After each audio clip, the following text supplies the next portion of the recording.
Move over, Grand Prime, because there is a new heavy weapon for us all to run with. A contender, I guess, for the best heavy melee weapon in the game. Not the best weapon, just the best heavy. This is the Vitrica, or Patricia, as I'm just going to call it, okay?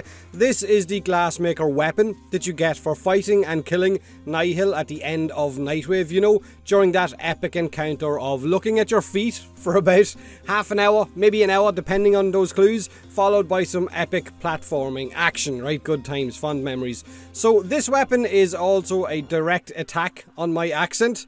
The stats themselves are just, they feel like a giant middle finger to me, so I'll just get that out of the way if you don't mind. Patricia deals 333 total damage, 33% status chance, 333 radial damage, 0.833 attack speed, 23% crit chance, like a feckin' forest with all of those trees. Oh, and it is a slash based weapon. It's got almost 3 meter reach on it as well, so it's going to hit plenty of enemies as you swing it around. This is a direct upgrade from the Grand Prime in almost every way, except the Grand Prime has a better crit chance and a slightly higher crit multiplier. Also, the Gram deals more base slash damage, so it has got that going for it. Now, Patricia also has a 10-second combo duration, which is perfect for anyone not looking, I guess, to run with combo mods or with Naramon as well. But the other thing it has going for it is the Vitrica also has its very own special effect,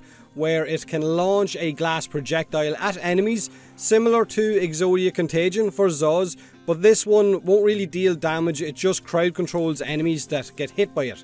So they will glass up like the resonance enemies that Nora keeps shouting about in Nightwave.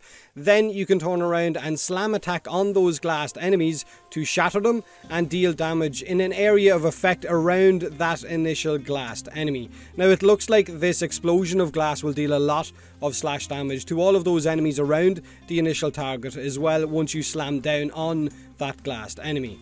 The other thing to take note of is once that glass explodes from your slam attack, you will suffer self-stagger or self-knockback when your slam breaks the glass, so you will get knocked back or you'll roll to the side, so a little bit of inconvenience there. Now the glassed enemies will be crowd controlled for about 7 seconds, so plenty of time for you to slam down on top of them and shatter them. It is a nice gimmick and it can kill pretty well. This is it shattering a large group of high level enemies. The other thing you're going to want to take note of is that those glassed enemies can be broken out of that crowd control by either a toxin proc or a slash proc if they're already suffering from one, so it's best to slam down on that target right after you, I guess, launch the glass projectile at it for full effect. Now it is a really good weapon, right up there with our best weapons in the game right now.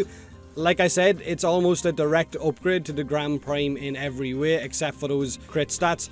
It isn't, I guess, as good as my Cronin Prime, which is my favourite weapon right now, or even up there with, I guess, some of my single swords, or even with my Silva and Aegis Prime, in terms of the weapons of choice that I run with, but it is a solid weapon. This is the build that I use for this footage. The usual combo of Weeping Wounds, Condition Overload, and Blood Rush, as is the tradition right now.